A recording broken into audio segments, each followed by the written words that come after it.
I could remember doing a presentation at my former place of work. It was on the subject Nigeria and the element of corruption in Nigeria. Boy, that was so boring because I feel a lot of people had heard a lot of Nigeria. They were needing to hear more about corruption, whatever. You're just going to bomb me as just say other things. Nigeria is finished. We're done with it, and just do what you have to do to make yourself happy because the government is not making it any easy for you. Well, this is 2022. I don't think that is really the story or the experience right now because we are at a very sensitive time in Nigeria.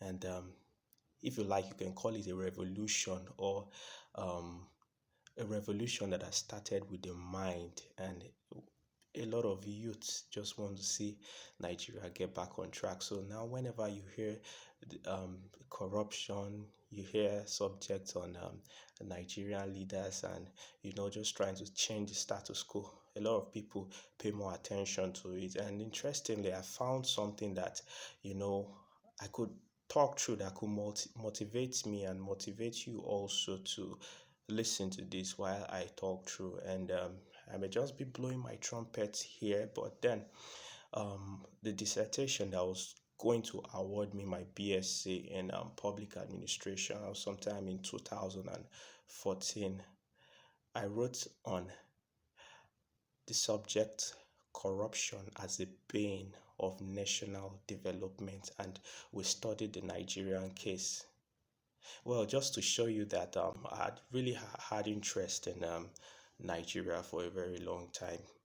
Just a year after that, I would eventually release a single, a musical titled Rebrand You. Yeah, and that was also dedicated to I have a dream. Nigeria as well. So Perhaps after Martin I'll Luther get back King. to it. In this dream, I visualize breakthrough, productivity, emancipation from all sorts of evil we've been through over the years. Of course, it's for Nigeria. I'm After Martin Coachman Luther King Jr. Solomons, and as always, whenever you see me like this, I represent Campo, the Light Network. Here we have it. This is my BSc project submitted to the Department of Public Administration. You can see Kogi State University, and what's the yeah. So I will be going through this, and one thing I love so much about it is the dedication. So this academic work is dedicated to my country, Nigeria, which has witnessed a lot of crises as well as hindrances in its quest for development. It is my wish that someday we would have tackled corruption to a great extent, thereby making the nation a free and fair dwelling place for our future generations yet to be born. I can go right straight into it. Okay, before I start, my project supervisor then, the doctor told me, or he asked me rather, after I submitted the proposal for this particular topic, it was like, would you be able to write on this topic? In my mind, I'm like, come on, of course the coachman will. And I know there have been a number of research work done on corruption in Nigeria. I saw um, research work for MSc projects, for PhD projects, and the rest. So I knew I wasn't really bringing in something new or something out of the box, but I just wanted to write on something that would really add to the body of knowledge, and I really needed to explore a lot. And in the course of my study of public administration, I was exposed to a lot of systems, comparative administration, local government, the police forces of different nations, the electoral systems, and a lot of things that made me to study Japan, Cape Verde, some other African countries. Studied uh, United States, United Kingdom. China, just a number of countries, and we could tell that, man, Nigeria is way, way apart from these people. Norway, Scandinavian countries, we did a lot of studies on those. And then, yeah, corruption. A lot of people have likened it to a cancerous worm. So they say corruption is like a cancer, and this is something that keeps on eating the system. It keeps eating deeper, deeper, deeper. Once it's not countered at every little opportunity, it keeps spreading and it becomes systemic. Yeah. And it's been institutionalized, and it has a trickle down effect from the top to the bottom. So basically, a lot of people have attributed corruption to bad leadership, and that's what they'll tell you from the days of independence, post independence, bad leadership, and it keeps getting worse. So when the leaders rule or act with impunity, government is not checked. The executive, the judiciary, the legislature, they just use wide discretionary powers to their own benefit.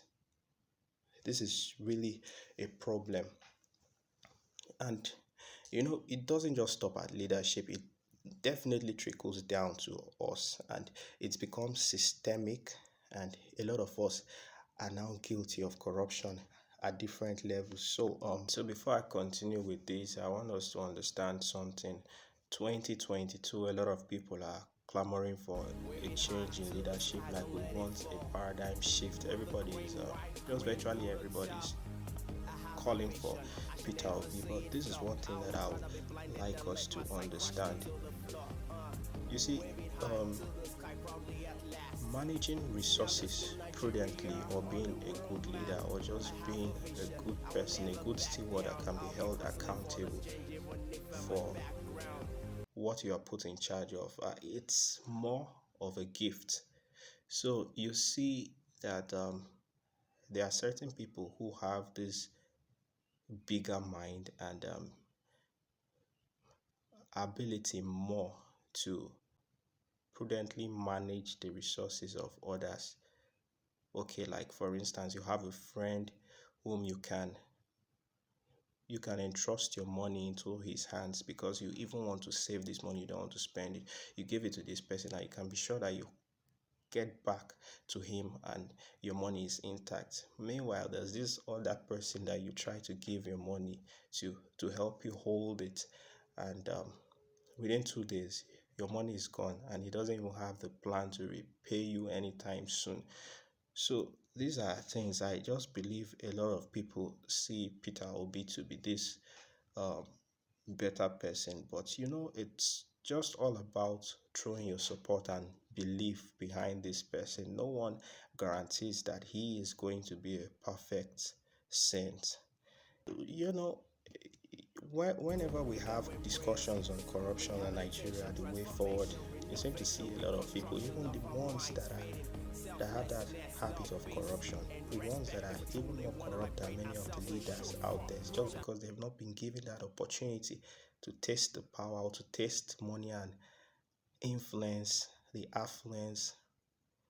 That is why you have not seen those people manifest. Okay, so you know 2020 year was a very big year. It was really significant, politically, the NSAS protest and all. So what led to the NSAS protest?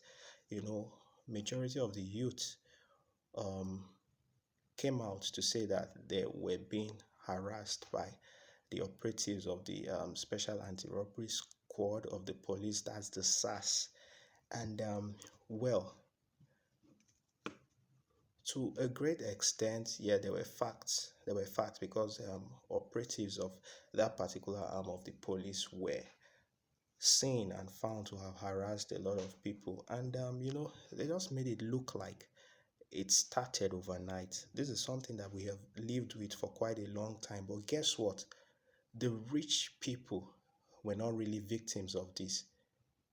So it's the poor man, is the guy, the bricklayer, the artisan who goes out on his own after just working for his daily bread, and he passes through those checkpoints at night or at some times. They get harassed by these people and they get extorted. So I even remember the song that Timaya sang.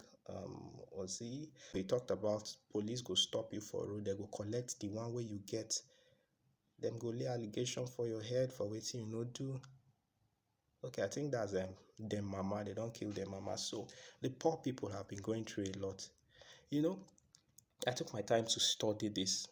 While the poor people were going through this, the big guys, the ones from affluential homes, could were going about driving their flashy cars and all that. They weren't really being harassed until the awareness of internet fraud and cyber crime you know rose, and the police had their attention directed to these people. So even if you were not guilty of being a cyber criminal, you were open, you were exposed to being stopped by these people, and then it became a free for all for them. So whenever you stopped, they just pounce on you, they take that advantage, and then they try to extort you, they try to collect your phone, they get you to unlock your phone, they check a lot of things that are private to you, private information, bank transactions, and then they end up extorting you. So it was based on this that many of the big guys now came out and said, no, we don't want this anymore. But mind you, when this wasn't affecting them but just the poor people, they worried about answers. So these are certain things that we need to take note of. Do you really love Nigeria? Do you really love Nigeria? You're just following the trend, or because it doesn't favor you right now? Because the APC administration right now doesn't favor you. Meanwhile, when the PDP was in power, you were highly favored, having you know, exposure to funds, to public funds, and all that. So we need to really be objective here. So you're clamoring for change. The change we're asking for, is this what is going to be sustainable? Are you ready to be a changed person? Are you ready to do right wherever you find yourself? Now let's talk about what corruption is. The definitions, they say these are activities that are illegal to acceptable standards. So if you have standards and you deviate from those standards, you are corrupt.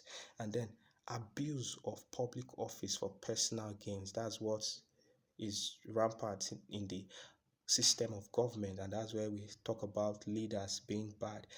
So abuse of public office for personal gains. And then you know their transactional activities, money exchanging hands, bribery, returning of illegal favor, and then monopoly.